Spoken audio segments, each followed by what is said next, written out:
याद करिए जब 1932 में महंत दिग्विजय नाथ जी महाराज ने एक छोटे से बीज को रोपित किया होगा, तब साधन नहीं थे, संसाधन भी नहीं थे। देश गुलामी की बेड़ियों से जकड़ा हुआ था।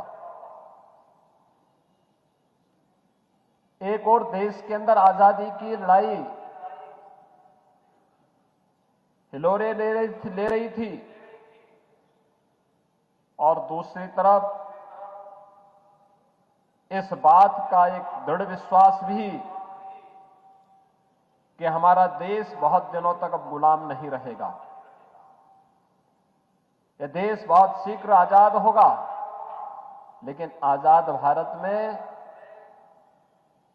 कैसे लोगों के हाथों में देश की बागडोर होनी चाहिए, यह देश कैसे अपनी यात्रा को आगे बढ़ाएगा, इस दृढ़ विश्वास के साथ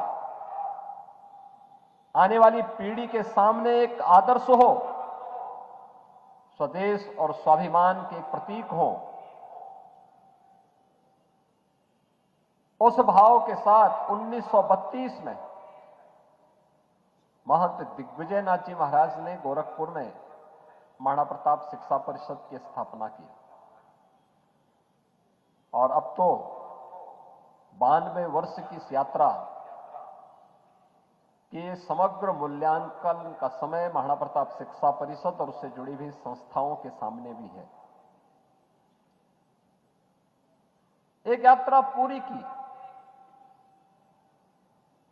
और उस यात्रा में अपनी जिम्मेदारियों का निर्वहन कैसे होना चाहिए,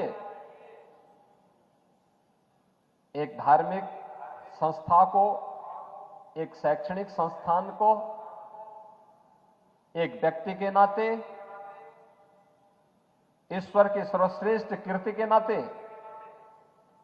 यह हम सब के लिए मूल्यांकन का एक अवसर भी है।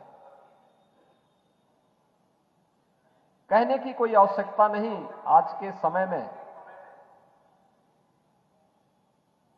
कि आज पूरी दुनिया भारत की ओर देख रही है। पूरी दुनिया के मन में एक विश्वास बढ़ा है। याद रखना, दुनिया का विश्वास भारत पर इसलिए बढ़ा है क्योंकि भारत अब एक नए भारत के रूप में प्रधानमंत्री मोदी जी के नेतृत्व में तेजी के साथ आगे बढ़ा है।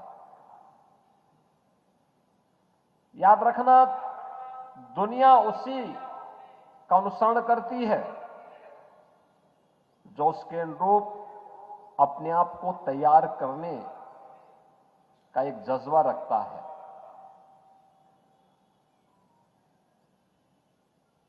जो स्वयं खड़ा नहीं हो सकता और दूसरों को खड़ा होने की प्रेरणा क्या देगा। और आज जब दुनिया की मानवता के सामने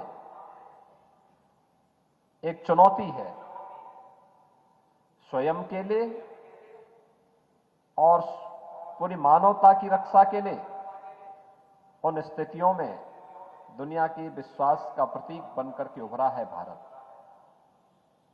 आज के वैश्विक परिदृश्य में आप इस बात को देख सकते हैं।